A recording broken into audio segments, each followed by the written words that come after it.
पत्नी के गांव लौट जाने के बाद मैं अकेला पड़ गया था। मेरी भी कुछ ऐसी जरूरतें थीं जो मैं पूरी करना चाहता था। मेरे फ्लैट के नीचे वाले फ्लोर पर एक भाभी रहती थी। मैं अक्सर उनसे हंसी कर लेता था। एक दिन मेरी तबीयत बिगड़ गई और मैं ऑफिस नहीं गया। मैंने सोचा भाभी के पास जाकर टाइम पास कर लेता हूं। उनसे बात करूंगा तो अकेला भी नहीं लगेगा और घर की याद भी नहीं आएगी। मैं उनके घर गया तो भाभी चाय बनाने लगी और जैसे ही वह चाय का कप देने के लिए झुकी तो उनका पल्लू गिर और उनके उभार का ज्यादातर भाग मेरी आंखों के सामने आ गया।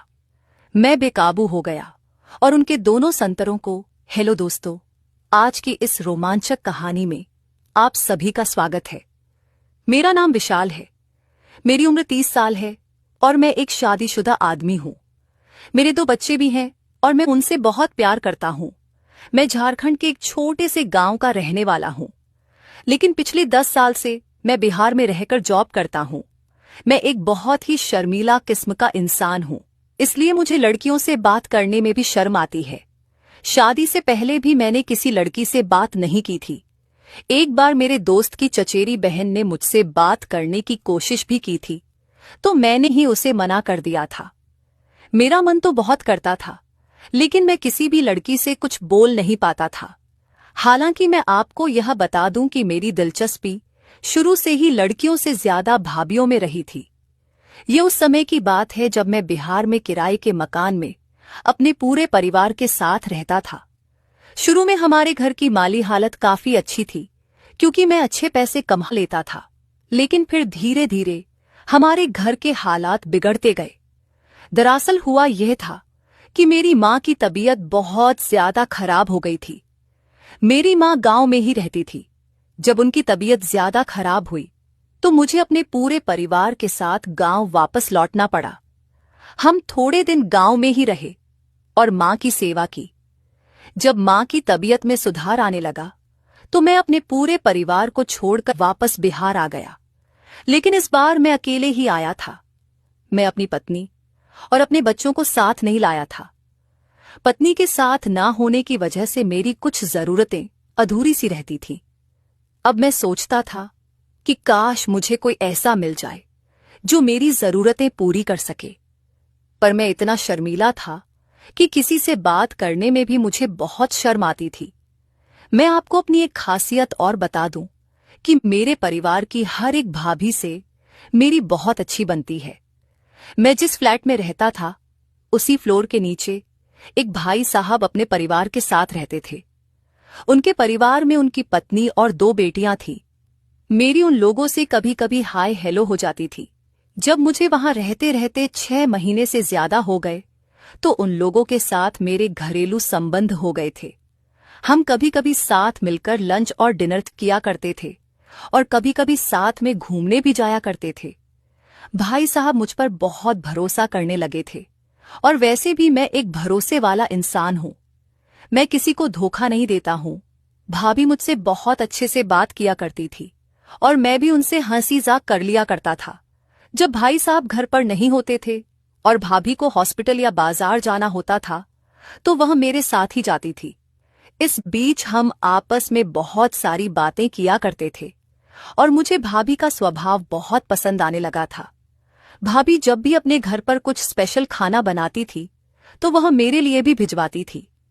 एक बार की बात है कि तबीयत खराब होने की वजह से मैं काम पर नहीं गया। भाभी की दोनों बेटियां स्कूल चली गई थीं और भाई साहब भी ऑफिस जाने के लिए निकल गए थे। मैं अपने कमरे पर अकेला ही रहता था। पर जब सब चले गए तो मैंने सोचा कि भाभी के पास जाकर ही टाइम पास करता हूं। उनसे थोड़ी देर बात करूंगा तो मेरा भी मन अच्छा हो जाएगा और मुझे घर की याद भी नहीं आएगी। जब मैं भाभी के पास गया तो वह किचन में कुछ काम कर रही थी। मुझे देखते ही वह बोली, क्या हुआ देवर जी, आज आप काम पर नहीं गए? मैंने कहा, नहीं भाभी, आज थोड़ी तबीयत खराब है और मुझे घर की भी बहुत याद आ रही है। बहुत दिन हो गए हैं, मैं अपने बच्चों से नहीं मिला हूं और अपनी पत्नी प्रिया को भी नहीं देखा है। मैं भाभी से किसी भी तरह की बात करने में नहीं शर्माता था, इसीलिए मैंने उनसे कहा, भाभी आपको तो पता ही है कि हर आदमी की एक जरूरत होती है, और मेरी पत्नी भी बहुत दिनों से मेरे पास नहीं है। कभी कभी तो लगता है कि उड़कर उसके पास पहुंच जाऊं। और इतना कहकर मैं हंसने लगा। वह बोली, बात तो आप सही कह रहे हो देवर जी, मैं समझ सकती हूं कि आप पर क्या बीत रही है। आप थोड़ी देर यहीं बैठो, मैं आपके लिए चाय बनाकर लाती हूं। आपको चाय पीकर छोड़ा अच्छा लगेगा। इतना कहकर भाभी चाय बनाने लगी। मैं भाभी को भी देख रहा था, वह बहुत ही प्यार से मेरे लिए चाय बना रही थी। थोड़ी देर बाद वह कुछ लेने के लिए झुकी तो उनके गोरे उभार मुझे दिख गए। वह नजारा बहुत ही सुंदर था और उसे देखकर मेरी तबीयत भी थोड़ी थोड़ी ठीक होने लगी थी। उनके भारी और गोरे उभार का ज्यादातर भाग बाहर झांक रहा था। मेरी निगाहें रह रहकर उनके इन कयामाती उभार की ओर उठ जाया करती थी, और जब भी ऐसा होता था तो मेरे तन बदन में एक हलचल सिमट जाती थी। भाभी कहने को तो काम कर रही थी, पर उनका पूरा ध्यान मेरी हरकतों पर था। मेरी नजरों का भाव समझकर वह मन ही मन खुश हो रही थी। भाभी समझ चुकी थी कि मैं क्या देखने की कोशिश कर रहा हूं, और वह भी इस बात पर खुश हो रही थी। थोड़ी देर बाद भाभी मेरे लिए चाय लेकर आए और मुझसे बोली, यह लीजिए, पी लीजिए। मैंने कहा, अगर आप पिलाओगी तो जरूर पीऊंगा भाभी। और इतना कहकर हम दोनों हंसने लगे। भाभी बोली, आप बहुत ही शैतान हो रहे हो। मैंने कहा, अगर आपको अच्छा लग रहा है तो मैं और भी शैतानियां कर सकता हूं। मेरी तबीयत खराब है, अगर आप मेरी बात मान लोगी तो मुझे बहुत अच्छा लगेगा। मुझे पता था भाभी का भी मन है, लेकिन वह दिखावे का विरोध करने लगी। थोड़ी देर बाद जब वह चाय का कप उठाने के लिए झुकी तो उनका पल्लू गिर गया। अब तो मेरी हालत और भी ज्यादा खराब हो चुकी थी। मैंने कुछ न सोचते हुए उनको गोद में उठाया और कमरे में ले गया और उनसे जी भरकर प्यार किया। मैंने बहुत मेहनत की थी, तब जाकर उनको खुश कर पाया। मेरी मेहनत देखकर वह बोली, अरे आपकी पत्नी तो आपसे बहुत खुश रहती होगी। भाभी बोली, तुम्हारे भाई साहब तो मुझ पर ध्यान ही नहीं देते हैं। मैं बिन पानी मछली की तरह तड़पती रहती हूं, पर उनका मुझ पर तो कोई ध्यान ही नहीं रहता है। वो ऑफिस से आते हैं और खाना खाकर चुपचाप सो जाते हैं। मैं उनके लिए तैयार बैठी रहती हूं, पर वह मेरी तरफ देखते भी नहीं है। मैंने कहा, कोई बात नहीं, अब से मैं आपको वह सब दूंगा जो आपको मिलना चाहिए। इतना सुनकर भाभी मेरे गले लग गई। अब यह सिलसिला रोज ही चलने लगा था। मैं भाई साहब के ऑफिस निकल जाने के बाद थोड़ी देर के लिए भाभी के पास जाया करता था और उन्हें मजे दिया करता था। इन सब के बाद मैं ऑफिस जाया करता था। कभी कभी भाभी को यह डर सताता था कि मैं कहीं किसी को कुछ बता ना दूं। मैंने भाभी से कहा था, आप बिल्कुल भी फिक्र मत करो, मैं एक बहुत ही भरोसे वाला इंसान हूं। मैं औरतों की बहुत कदर करता हूं और मैं आपको कभी भी धोखा नहीं दूंगा। यह सिलसिला चलता रहा और हम दोनों एक दूसरे के बहुत करीब आ चुके थे। कुछ दिनों बाद हमारी जिंदगी में बहुत बड़ा बदलाव आने वाला था, क्योंकि मेरी पत्नी मेरे पास वापस आ गई थी। पत्नी के आ जाने के बाद मैं ज्यादातर समय उसी के साथ बिताता था और भाभी को बहुत ही कम समय दे पाता था। कभी कभी तो मैं उनके पास जा ही नहीं पाता था। मेरी पत्नी को शक होने लगा था कि जरूर उसकी पीठ पीछे मैं कुछ अजीब हरकतें कर रहा था। वह बोली, क्या आपको मेरी याद नहीं आती थी? मैंने कहा, भला ऐसा हो सकता है क्या कि मैं तुम्हें याद ना करूं? मुझको पता था कि उसे मेरी बातों पर यकीन नहीं है, लेकिन मैं कर भी क्या सकता था। पत्नी के आ जाने के बाद मैं भाभी के पास जा ही नहीं पाता था और मैं उन्हें बहुत याद करने लगा था। एक बार जब मैं उनके पास गया तो भाभी बोली, आप बहुत ही चेंज हो गए हो। जब से आपकी पत्नी वापस आई है तब से आप तो मुझे भूल ही गए हो। मैंने कहा, ऐसी कोई बात नहीं है भाभी, उसको मुझ पर थोड़ा थोड़ा शक होने लगा है और वह मुझको आपके पास नहीं आने देती है। मैं फिर भी आपके लिए समय निकाल लेता हूं और आपके पास चला आता हूं।